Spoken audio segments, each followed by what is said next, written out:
Hi and welcome back to the Ruby Tuesday. My name's Ruben and this is my review for a series I've been eagerly anticipating to talk about and let alone watch. It's Borderlands. You said Borderlands twice. Isn't it called Alice in Borderland?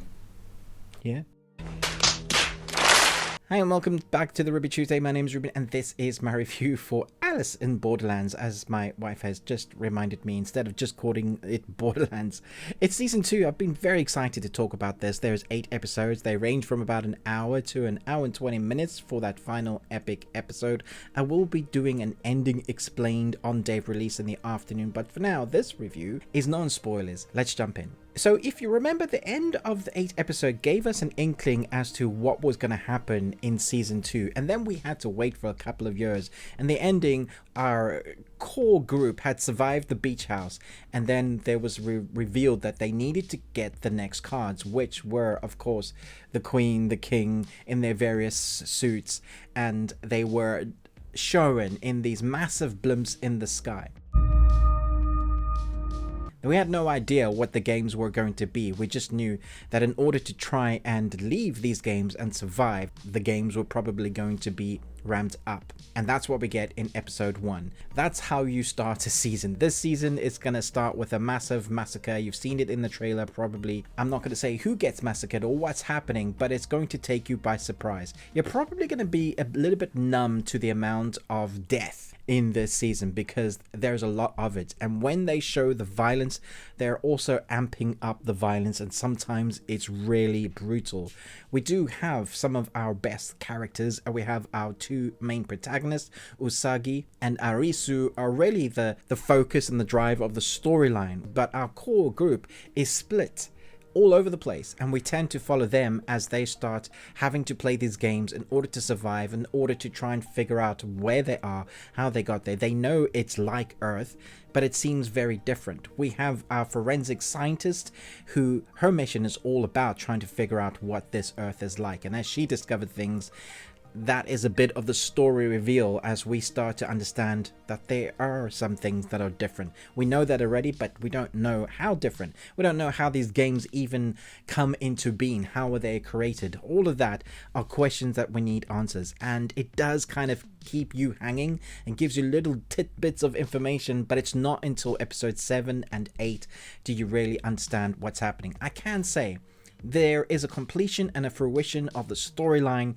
and I feel like I was quite satisfied with the storyline because there's so many, unless you've read it and spoiled for yourself with the comics, I would suggest don't do that. But there's been so many threads of people guessing it's going to be this thing, it's going to be that thing.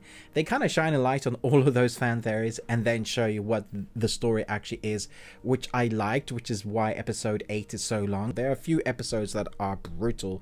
They'll take you by surprise. In season 1, there were a lot of people moaning about protection for our main protagonist. There's a reason for all of that, and that comes into reveal at the end of episode 8. So instead of going, why are these people surviving, you more asking yourself, why are those people dying, or what is the story behind that game? How did they even create that? That is a lot of fun in this season. I like the set design for the games that we have in this one. It feels like they're amped up, they got a bit more of the budget. There is a particular episode, which I'm not going to even say which one it is. I just really love the cinematography at night, wide shots showing a bunch of players having to do a bunch of things in order to survive, and it could have just been a boring game, but the way they show it and the consequences for that is great. But my favorite games in this season are without the doubt the psychological ones that mess with your mind, ramped up consequences. Like, you could enter into a game, there is only one person allowed to survive that particular game, which is harsh when you think about it. It's sometimes brutal, and you think a certain character is going to survive and they don't. And then there are surprises with characters you didn't think you were going to see again, or you hoped you weren't going to see again, and how they are incorporated into the thread of the arc is very interesting. A lot of fun that way. We do get a little bit of pasts, and a lot of the episodes kind of, especially when they're introducing a new character, they'll do a flashback into their real lives and why they are the way they are. So it gives us a little bit of feeling into that character as to how they take, why they take that way, why they're making certain decisions. Even our main protagonist, Usagi, is dealing with a very dark past. Arisu is trying to lead the group when they are a group, but he's still dealing with himself and a past guilt.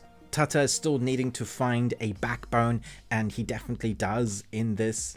Kuana, having dealt with her identity, now has to deal with people that are better than her in martial arts. And I loved how they come to grips in one particular game. They come to grips with, there's always a bigger fish, there's always someone better than me, so it all comes down to the mind and whether you can outwit them.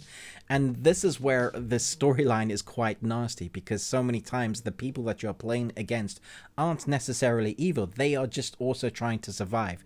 And that is the key kind of thing in this series. Everybody's just trying to survive in order to get out of the game once again. Sometimes our group come against, I guess, a bunch of people that are better in skills, but what happens when your group comes against someone that is highly trained, like we had a little bit in the first season, but someone whose life goals have been military, martial arts, and they've spent 40-50 years just honing their skills as a killer? You see what happens, and that is brutal, and then adds an intensity throughout the episodes when this thing keeps carrying on and no one seems to know how to deal with this particular character or characters. I like that intensity. So it drives all the characters to a corner till you get to that fruition of what the reveal of the storyline is. I like the reveal. I do feel like it spent a little bit too much time on some character backgrounds that didn't really end up having that much to do with the arc.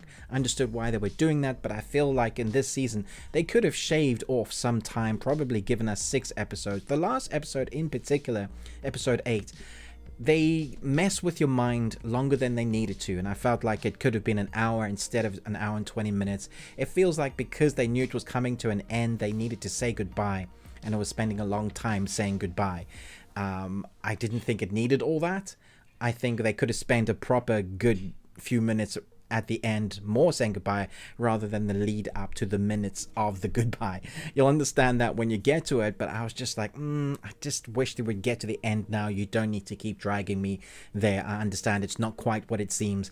Please give me the answers that I've been waiting for. Morality continues to be a big theme of this series, especially in season 2. What would you do in order to survive? And I particularly like how it places the psychological games and aims it at the audience sometimes. So it's getting you to ask yourself the question, what would I do in that circumstance? Would I survive? I literally had this conversation with my son. I think we would all die. I don't think it would take us long to kind of peg it, because there's always a bigger fish, there's always someone smarter than you, and a lot of this also depends on luck. So if you're having a good day on luck and your brain's particularly, fed with vitamin B, then you might survive. Other than that, probably gonna peg it. One of my favorite episodes is there's a dude that is really stacked. I was a little bit jealous, but such a great character. You'll know the character when you see it. It's a particular game that I thought was very interesting and different. That's what I like about the games in this episode. They take normal games and then they twist them until they're just mental and scary. Let me know what you think of this series when you see it. Let me know how excited you are and which character you are rooting for to survive. I'm going to give this a solid 4 Nicolas Cages out of 5. And you got one. Congratulations. I think it was a really solid second season, probably better than the first because it didn't need to introduce all the arc and the story. It had a lot to work with from season 1 and then just complete that story. As a whole, I'd probably give it a 4.5 as a story and an idea, but probably drop it back down to 4 both seasons because it kind of drags it out. I think it could have been more condensed and tighter, but there's a lot of drama llama there in relationships that are building in the second season. Still a hell of a lot of fun. Can't wait for you guys to see it and hear your thoughts in the comments below. Thanks so much for watching, but most of all, until next time, remember, live long and Tuesday.